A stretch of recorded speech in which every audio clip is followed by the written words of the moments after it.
What's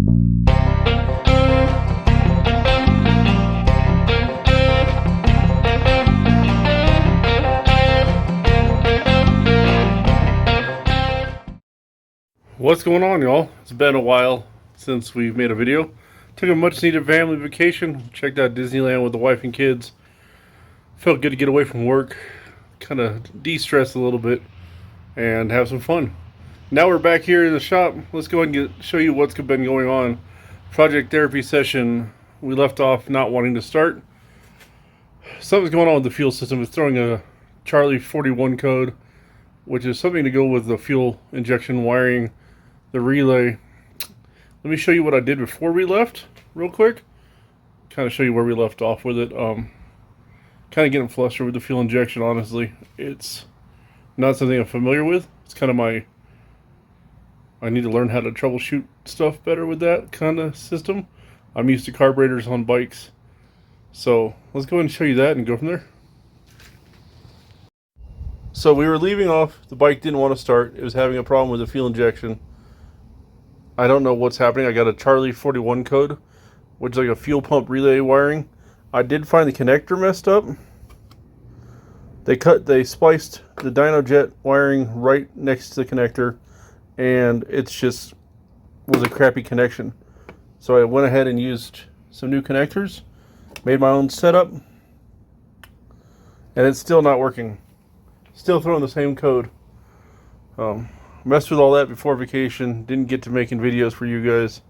I did also change the mirrors to some Aprilia style mirrors, or Prilla style mirrors. We left the mirror extensions on it, kind of move them outward a little bit. And then we went ahead and replaced the broken brake lever here. And I'll go ahead and cut to some clips of me doing that work now. Here we have our 80s specials. Not a horrible mirror, just not right for this bike. I'm going to set them aside because I might find a use for them someday. But let me show you the new mirrors. And then here we got the new ones. These should push these out even further for a little bit better view of what's coming. So let's grab a crescent wrench and get started.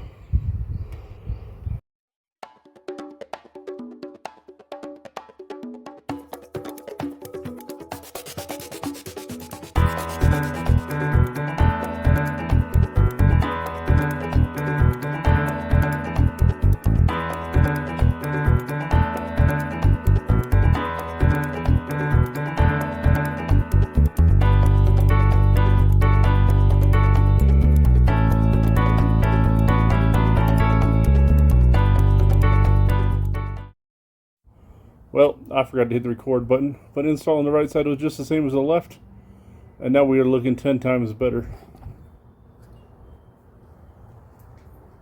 Look at yourselves, guys.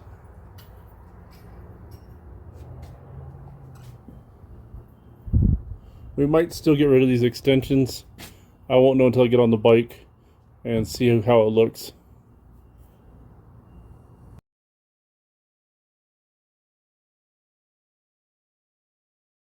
So with the mirrors done, we're going to go ahead and get to the grips.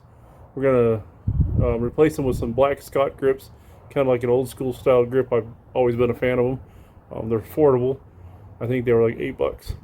So we'll get rid of these,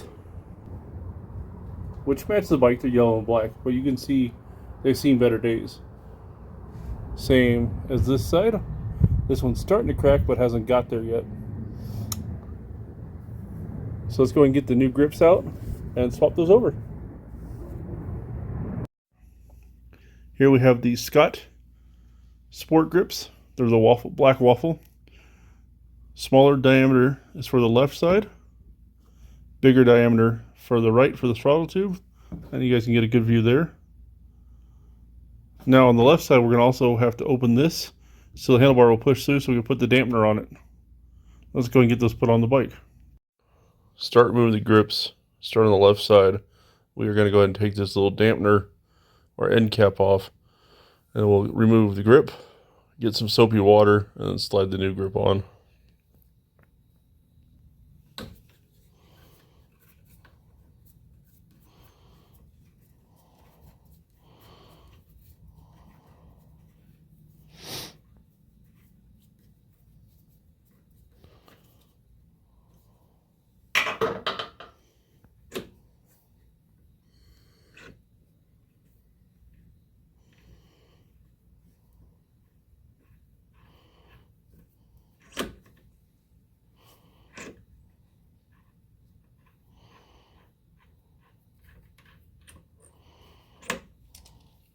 Oh, it is. It's like a weight. It's a dampener. Okay. I've never used one of these before, so this is all new to me. We'll set this over here on Gus as I drop parts. Go from there. Now that we have that end cap off, we'll take our razor blade.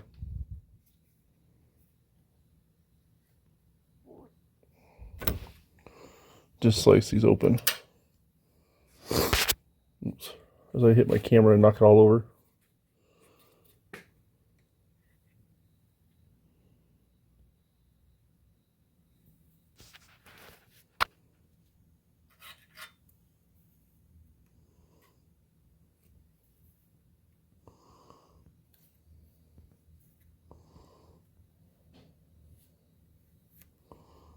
Cut that nice and deep. Do a couple of runs on it. Now, I don't know what they used on this, but they could have used a glue, which could explain why it's so sticky. So I'm going to have to work on this. See this discoloration here in the bars? Even right up here against the high-low beam switch. That tells me they used a little bit of a glue, which is not a big problem. We'll just go ahead and clean this up with some soap and water and then put the new ones on. Alright, so with some of the residual glue still on the bars, since I don't have any paint thinner or anything readily available right now, we're just using some sandpaper to get rid of it.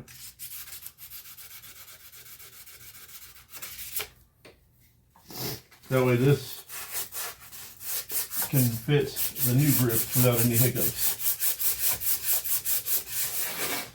We'll get these bars cleaned up, put some soap and water on them, and the new grips should slide on. So, let's see what happens.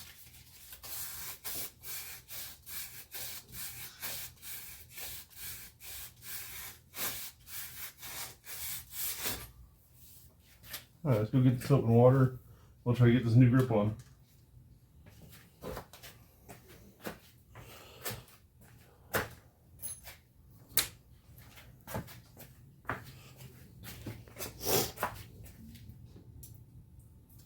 A little soap and water on that. And I'll take our grip and put some soap and water in the grip. And everybody will be like, well, don't you supposed to use an adhesive? Not necessarily. Once these dry out, they will stick. So just push our new grip on.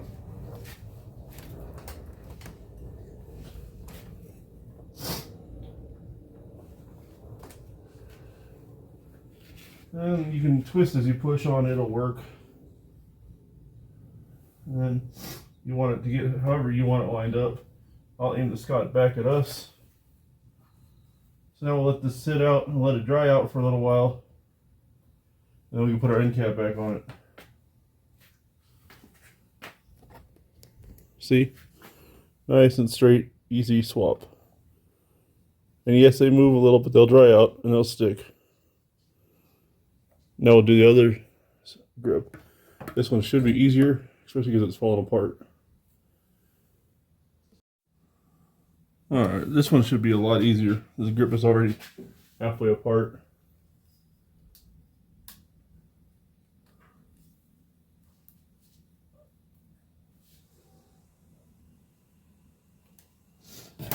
So, and boom, it's off. You guys can see the glue on this. We'll do the same thing, clean this up, and then get the new grip on.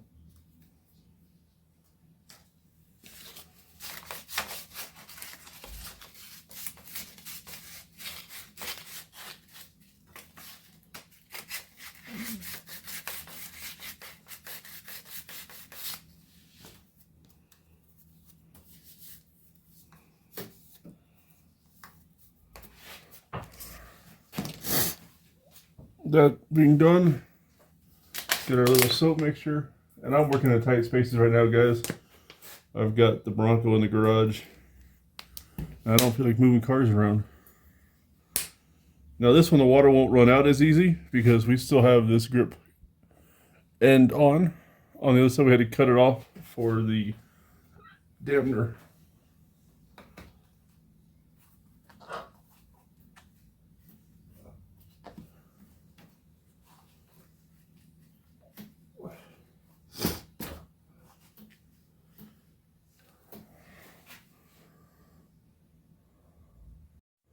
Now the throttle grip is on. We'll go ahead and put the end cap on this one. These will dry out and they'll stay where they're put. So let's go get that end cap real quick. Then our grips are done. Alright, bar end is back on. Now we can go over here, take this screw out, take this guard off, and then get that brake lever replaced. Remove this top screw.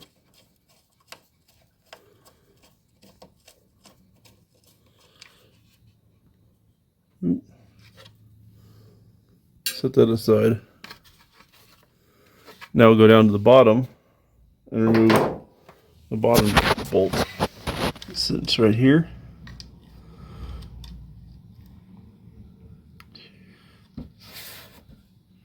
Then we can get this guard off and pull the brake lever. Okay, with the guard off, you can see there's still another nut in here.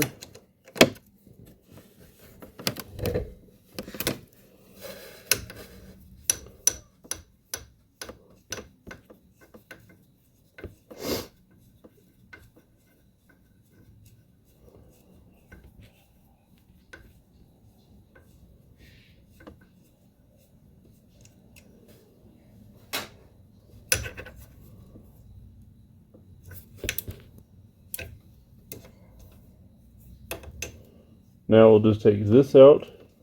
The lever should come out. Here we have the old lever and the new lever. Not missing a whole lot, only missing about an inch, but just enough to grab with your finger.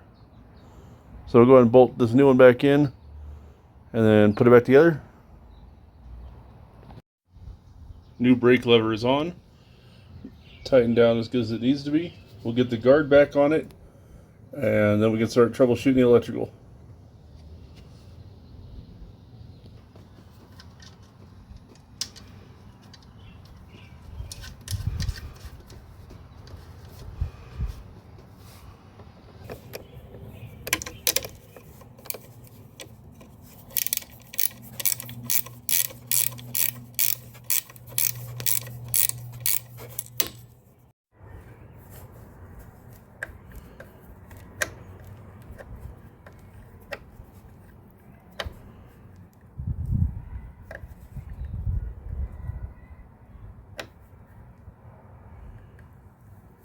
Alright, top and bottom are tight. Call this one done. Now on to the next thing. Okay, so we saw the updates on Project Therapy Session. Therapy Session is sitting right now because I don't know what I'm going to do with this fuel injection problem. I don't know what I plan to do. There is a local shop that I reached out to that's familiar with these bikes. I might tap them in and ask for some help. I've checked pretty much everything I can on the fuel system and still coming up with the same code. But the trip to Disneyland did net a new project.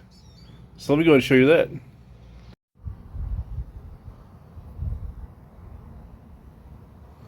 The next project, a 1999 Honda Shadow Aero. It's an 1100cc water-cooled shaft-driven motorcycle.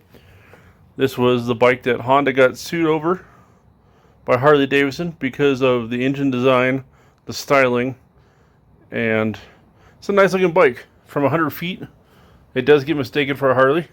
Until you get close, you realize it's a shaft drive and there's a lot of subtle differences. Go around the other side. See Dad put on air horns. It's got a heel toe shift. It's missing a battery cover.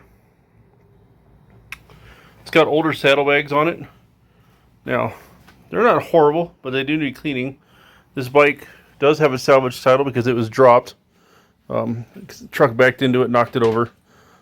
Cosmetic damage was more than the bike is worth, according to the insurance company. We're going to delete this LED light back here, clean all the chrome. Saddlebags will be coming off with all their brackets, so we have the tire exposed. Clean all the spokes on those wheels. Stock seats. We're going to remove the backrest here, just because it's hard for me to throw a leg over with my bad knees. So we'll get rid of that. And we've got the beachcomber bars. They're not bad. They're just wide. They're like 35 inches wide from handle grip to handle grip. I've got some 8-inch mini apes that we're going to put on here and see how they work. The other thing I want to do is look at fixing the handlebars here. I'll see if I can show you guys. The handlebars have some give. There's a rubber insulator that goes underneath these Hondas, and I'm going to see about replacing those with just a washer to make that a hard mount. And let's see, up front we have fairings galore. Got hand grip guards that are clear, knee shields. We're going to remove all this and set them on a shelf. I'm not tossing anything. I'm not one to let go of anything, but maybe someday I'll put them back on the bike. The other thing is we're going to take this set of lights here and move them in once we get the fairings off, and then we'll give the bike a good bath, wash it, clean the carburetors, and main goal is to get this running. I want to get it riding, get it to the DOT inspection because it has a California salvage title. Here in Colorado we have to take it to State Patrol, have them look it over.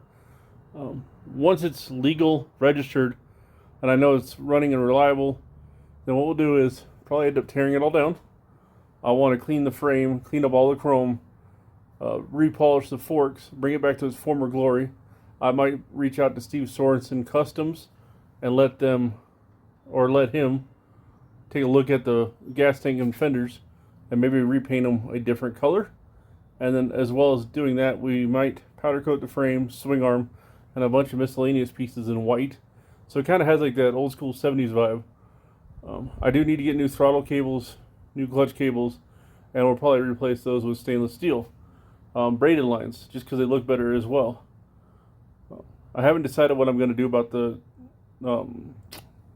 turn signals. We might still keep this factory style. Basically, I want to keep the style of the bike all there, but I want to make it mine. I want to clean it up, and since it has a salvage title, it's not really worth a whole lot to other people, but it is Dad's old bike. It's mine now, and it has some sentimental value. So let me show you one more thing. Something I just saw, and I didn't realize this at first. Dad put some highway pegs on here. Now the Aero is known for having its floorboards. We are going to have to also get a new brake pad. And then, like I said, clean all this chrome up, clean the spoke wheels. Eventually, I would like to go back to white walls because the black wall is just not cutting it for me. And then you guys can see just years of sitting in Orange County, California. We're getting rust, and we might just replace the master cylinder and a bunch of like rusty parts just to clean it up. I do plan on getting a handlebar bag or a sissy bar bag to carry tools and whatnot. I love this bike. It was always fun to ride, but we'll sort it out, go through it, and like I said, make it my own. Alright guys, I want to close out this video, and I've tried making this ending 5 times now, but every time I do, either a loud car drives by, an airplane flies overhead because we're in a flight path, and it just doesn't work out. So we're going to try this one last time. So, project therapy session. Replace the mirrors, replace the brake lever, also fix the wiring to the fuel pump relay. Still not starting, still throwing a code. There's a guy in town who has more knowledge on fuel injection bikes, and I might reach out to him. His diag fee is reasonable, and if I can get an education, I'll take it. Never turn down a chance to learn about new stuff about these bikes. Now, project lawsuit, my Honda Shadow. I don't know where to start with that one. I'm going to start by probably removing the fairings, removing the saddlebags, and then we'll put a new battery in it, put new side covers on it, clean the carburetors, put fresh fuel in it, and go from there. At least get it running, get it clean, and see what happens. I know I need to get some either different risers or some washers to prevent the rubber insulators from allowing movement. One of the tricks is you can take the rubber insulators off those handlebars or the stock risers and put a thick washer underneath there, and it makes a more solid connection. So we'll be look for videos coming up on both of those and updating you on both bikes. Hopefully we can get some things rolling for you guys before we get into winter and fall. I mean, we're only in July right now, so we still have a couple months to make some videos. So thanks for watching, y'all. God bless and take care.